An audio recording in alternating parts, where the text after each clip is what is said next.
ನಮಸ್ಕಾರ ಸ್ನೇಹಿತರೆ, welcome to GVS creations YouTube channel. ಸ್ನೇಹಿತರೆ, ಈ ಬ್ಲ್ಯಾಕ್ ಮ್ಯಾಜಿಕ್ ಬಗ್ಗೆ ನಿಮಗೆ ಗೊತ್ತೇ ಇರುತ್ತೆ. ಹಿಂದಿನ ಕಾಲದಿಂದಲೂ ಅತಿ ಹೆಚ್ಚಿನ ಪ್ರಮಾಣದಲ್ಲಿ ಈ ಮಾಟ ಮಂತ್ರ ವಶೀಕರಣಗಳು ನಡೆಯುತ್ತಿತ್ತು. ಆದರೆ ಇತ್ತೀಚಿನ ದಿನಗಳಲ್ಲಿ ಹೆಚ್ಚಾಗಿ ಲವ್, ಫೇಮ್ ಮತ್ತು ಹಣ ಈ ಮೂರು ಕಾರಣಗಳಿಗಾಗಿಯೇ ನಡೆಯುತ್ತಿದೆ ಹೊರತು ಇನ್ನೇನೂ ಅಲ್ಲ.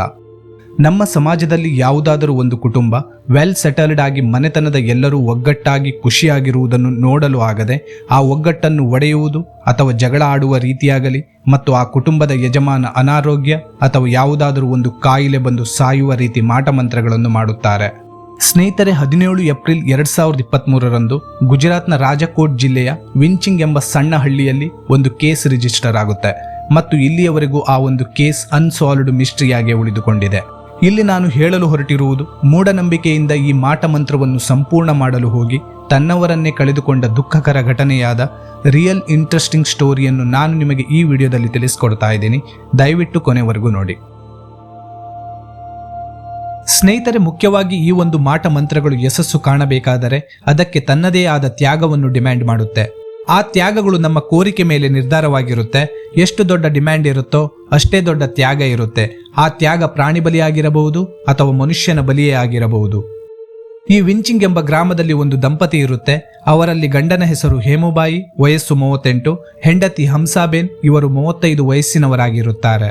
ಇವರಿಗೆ 2 ಮಕ್ಕಳಿರುತ್ತಾರೆ, 12 ವರ್ಷದ ಹುಡುಗ, 13 ವರ್ಷದ ಒಂದು ಹುಡುಗಿ. ಈ ದಂಪತಿಗಳು ತಮ್ಮ ಜೀವನವನ್ನು ತಮ್ಮ ಮಕ್ಕಳ ಜೊತೆ ಸಂತೋಷದಿಂದ ನಡೆಸುತ್ತಿರುತ್ತಾರೆ. ಇವರು ವಾಸಿಸುತ್ತಿರುವ ಅದೇ ಊರಿನ ಒಂದು ಹೊಲದಲ್ಲಿ ಇವರ ಮನೆ ಇರುತ್ತೆ. ಹೇಮುಬಾಯಿ ತನ್ನ ಮನೆಯ ಹಿಂದೆಗಡೆ ಇರುವಂತಹ ಆ ಹೊಲದ ಜಾಗದಲ್ಲಿ ಒಂದು ಚಿಕ್ಕ ರೂಮ್ ಸೈಜ್ನಲ್ಲಿ ಟಾಡ್ಪಲ್ ಹಾಕಿ ಒಂದು ಟೆಂಟ್ ಅನ್ನು ರೆಡಿ ಮಾಡಿರುತ್ತಾನೆ ಮತ್ತು ಆ ಟೆಂಟ್ ರೂಮ್ನಲ್ಲಿ ಒಂದು ಶಿವಲಿಂಗ ಮೂರ್ತಿ ಕೂಡ ಇರುತ್ತೆ.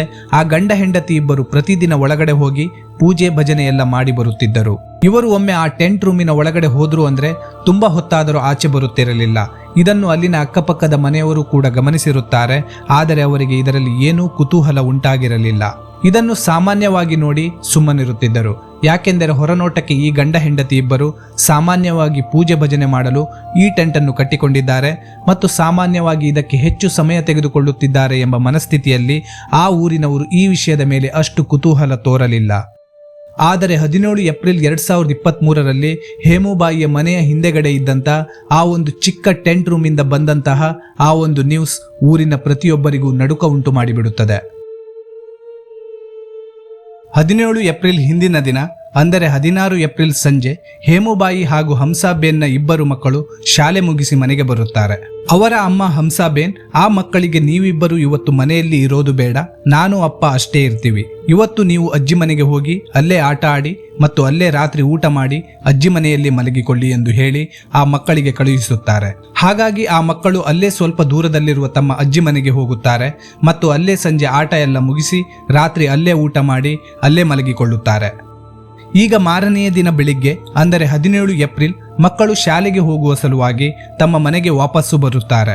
ಮನೆಗೆ ಬಂದಾಗ ಅವರ ಅಪ್ಪ ಅಮ್ಮ ಕಾಣಿಸುವುದಿಲ್ಲ. ಎಲ್ಲಿ ಹೋದರು ಎಂದು ಅಕ್ಕಪಕ್ಕ ಹುಡುಕುತ್ತಾರೆ, ಆದರೆ ಎಲ್ಲಿಯೂ ಕಾಣಿಸಿಕೊಳ್ಳುವುದಿಲ್ಲ. ಆಗ ಆ ಹುಡುಗಿಗೆ ಒಂದು ಯೋಚನೆ ಬರುತ್ತೆ.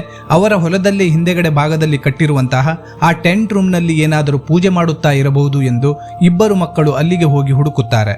ಆ ಒಂದು ಟಾರ್ಪಲ್ ಹಾಕಿ ಕಟ್ಟಿರುವಂತಹ ಟೆಂಟ್ನ ಒಳಗಡೆ ಇಣುಕಿ ನೋಡಿದಾಗ ಅಲ್ಲಿ ಇದ್ದಂತಹ ದೃಶ್ಯವನ್ನು ನೋಡಿ ಆ ಮಕ್ಕಳು ಕಿರುಚಿಕೊಂಡು ಓಡಿ ಬರುತ್ತಾರೆ. ಭಯದಿಂದ ಓಡಿ ಬಂದು ಅಕ್ಕಪಕ್ಕದ ಮನೆಯವರೆಲ್ಲರನ್ನೂ ಕರೆಸಿ ಮತ್ತು ಅವರ ಅಜ್ಜಿ ತಾತ ಎಲ್ಲರೂ ಕೂಡ ಅಲ್ಲಿಗೆ ಬರುತ್ತಾರೆ. ಇಲ್ಲಿಂದ ಈ ವಿಷಯ ತುಂಬಾ ಸೀರಿಯಸ್ ಆಗಿ ಬಿಡುತ್ತೆ. ಈ ವಿಷಯವನ್ನು ಪೊಲೀಸರಿಗೂ ಕೂಡ ಫೋನ್ ಮಾಡಿ ತಿಳಿಸುತ್ತಾರೆ. ಆದರೆ ಆ ಒಂದು ಟಾರ್ಪಲ್ನಲ್ಲಿ ಕಟ್ಟಿರುವಂತಹ ಆ ಟೆಂಟ್ ರೂಮ್ನಲ್ಲಿ ಏನಿರುತ್ತೆ ಅಂದ್ರೆ ಒಂದು ಧಾರ್ಮಿಕವಾಗಿ ಪೂಜೆ ಮಾಡಿರುವ ರೀತಿ ತಟ್ಟೆ, ದೀಪ, ಕುಂಕುಮ ಎಲ್ಲವೂ ಕೂಡ ಚೆಲ್ಲಾಪಿಲ್ಲಿಯಾಗಿ ಬಿದ್ದಿರುತ್ತೆ. ಮತ್ತು ಇದರಲ್ಲಿ ಭಯಾನಕವಾದಂಥ ವಿಷಯವೇನೆಂದರೆ ಆ ಒಂದು ಟೆಂಟ್ ರೂಮ್ನಲ್ಲಿ ಗಿಲಾಟಿನ್ ಎಂಬ ಮಿಷಿನ್ ಕೂಡ ಇರುತ್ತೆ. ಅಂದರೆ ಅದಕ್ಕೆ ಒಂದು ದೊಡ್ಡ ಸ್ಟೀಲ್ ಬ್ಲೇಡ್ ಇರುತ್ತೆ. ಅದನ್ನು ಹಗ್ಗದ ಮೂಲಕ ಮೇಲಕ್ಕೆ ಎತ್ತಿರುತ್ತಾರೆ. ಕೆಳಗಡೆ ವಿಕ್ಟಿಮ್ನ ತಲೆ ಇಟ್ಟು ಆ ಒಂದು ಹಗ್ಗನ ಬಿಟ್ಟಾಗ ಆ ಬ್ಲೇಡ್ ಕೆಳಗಡೆ ಬಿದ್ದು ವಿಕ್ಟಿಮ್ನ ತಲೆಯನ್ನು ಕತ್ತರಿಸುತ್ತದೆ. ಇಂತಹ ಒಂದು ಮಿಷಿನ್ ಅನ್ನು ಆ ಗಂಡ ಹೆಂಡತಿ ಇಬ್ಬರು ಸೇರಿ ಆ ಒಂದು ಟೆಂಟ್ ರೂಮ್ನಲ್ಲಿ ತಯಾರಿಸಿರುತ್ತಾರೆ. ಇದನ್ನು ಯಾಕೆ ತಯಾರಿಸಿರುತ್ತಾರೆ ಅಂದರೆ ಮಾಟ ಮಂತ್ರಗಳನ್ನು ಪಠಿಸಿ ಪೂರ್ಣಗೊಳಿಸಿದ ನಂತರ ತಮ್ಮನ್ನು ತಾವೇ ಬಲಿ ಕೊಡುವುದಕ್ಕೆ. ಅಂದರೆ ಇದನ್ನ ಗಂಡ ಹೆಂಡತಿ ಇಬ್ಬರು ತಮ್ಮ ಮೇಲೆ ಪ್ರಯೋಗ ಮಾಡಿ ರುಂಡ ಬೇರೆ ಮತ್ತು ದೇಹ ಬೇರೆಯಾಗಿ ಆ ಒಂದು ಟೆಂಟ್ ರೂಮ್ನಲ್ಲಿ ಬಿದ್ದಿರುವ ದೃಶ್ಯ ನಿರ್ಮಾಣವಾಗಿರುತ್ತೆ. ಮತ್ತು ಇದನ್ನು ಅವರಿಬ್ಬರು ಎಷ್ಟು ಚಾತುರ್ಯದಿಂದ ಮಾಡಿದ್ದರು ಎಂದರೆ ಆ ಒಂದು ಬ್ಲೇಡ್ ತಲೆಯನ್ನು ಕತ್ತರಿಸಿದ ನಂತರ ಆ ರುಂಡ ಬಂದು ಅವರು ಪೂಜೆ ಮಾಡಲು ಯಾವ ಹೋಮಕುಂಡವನ್ನು ತಯಾರಿಸಿರುತ್ತಾರೋ ಆ ಬೆಂಕಿಯಲ್ಲಿ ರೋಲಾಗಿ ಬಂದು ಬೀಳುತ್ತದೆ. ಈ ಕೇಸನ್ನು ಇನ್ವೆಸ್ಟಿಗೇಷನ್ ಮಾಡುತ್ತಿರುವ ಸಮಯದಲ್ಲಿ ಪೊಲೀಸರಿಗೆ ಹೇಮುಬಾಯಿ ಬರೆದಿರುವಂತಹ ಒಂದು ಲೆಟರ್ ಸಿಗುತ್ತೆ. ಅದರಲ್ಲಿ ಏನಿತ್ತು ಅಂದ್ರೆ, ಇದನ್ನೆಲ್ಲ ನಾವು ಯಾರದೋ ಒತ್ತಡದಿಂದ ಆಗಲಿ ಅಥವಾ ನಮ್ಮ ಜೀವನದ ಮೇಲೆ ಜಿಗುಪ್ಸೆ ಬಂದು ಆಗಲಿ ಮಾಡಿದ್ದಲ್ಲ. ಇದನ್ನ ನಾವಿಬ್ಬರು ಸ್ವತಃ ಸ್ವಇಚ್ಛೆಯಿಂದ ಮಾಡುತ್ತಿರುವಂತಹ ಪೂಜೆ. ಇದು ಪೂರ್ಣಗೊಂಡಾಗ ನಾವು ಬದುಕಿರಲ್ಲ ಎಂದು ನಮಗೆ ಗೊತ್ತಿದೆ ಮತ್ತು ನಮ್ಮ ಇಬ್ಬರು ಮಕ್ಕಳನ್ನು ಅವರ ಚಿಕ್ಕಪ್ಪ ದೊಡ್ಡಪ್ಪಂದಿರು ನೋಡಿಕೊಳ್ಳುತ್ತಾರೆ ಎಂಬ ನಂಬಿಕೆ ನಮಗಿದೆ ಎಂದು ಆ ಪತ್ರದಲ್ಲಿ ಬರೆದು ಅವರಿಬ್ಬರು ಹೆಬ್ಬೆಟ್ಟನ್ನು ಒತ್ತಿರುತ್ತಾರೆ.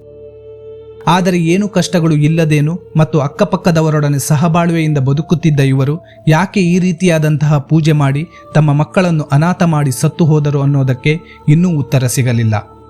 ಸ್ನೇಹಿತರೆ, ಇದಿಷ್ಟು ಮಾಟ ಮಂತ್ರಗಳೆಂಬ ಮೂಢನಂಬಿಕೆಯಿಂದ ತಮ್ಮನ್ನು ತಾವು ಬಲಿ ತೆಗೆದುಕೊಂಡ ಅತ್ಯಂತ ನಿಕೃಷ್ಟ ಮನಸ್ಥಿತಿಯ ದುಃಖಕರ ಸಂಗತಿ ಸ್ನೇಹಿತರೆ, ನಿಮಗೆ ಇವುಗಳ ಬಗ್ಗೆ ಏನು ಅನಿಸುತ್ತದೆ ಎಂಬುದನ್ನು ನಮಗೆ ಕಮೆಂಟ್ ಮೂಲಕ ತಿಳಿಸಿ. ಒಂದು ವೇಳೆ ಈ ವಿಡಿಯೋ ನಿಮಗೆ ಇಷ್ಟವಾಗಿದ್ದಲ್ಲಿ ಲೈಕ್ ಮತ್ತು ಶೇರ್ ಮಾಡಿ. ಇದೇ ರೀತಿ ಕೇಳದ ಕಾಣದ ಗೊತ್ತಿಲ್ಲದ ಕಥೆಗಳಿಗಾಗಿ ನಮ್ಮ ಚಾನೆಲ್ GVS ಕ್ರಿಯೇಷನ್ ಅನ್ನು ಸಬ್ಸ್ಕ್ರೈಬ್ ಮಾಡಿ. ಸರ್ವೇ ಶುಭಂ ಭವತು. ಇನ್ನೊಂದು ವಿಡಿಯೋ ಜೊತೆ ಭೇಟಿ ಮಾಡೋಣ. ಧನ್ಯವಾದಗಳು.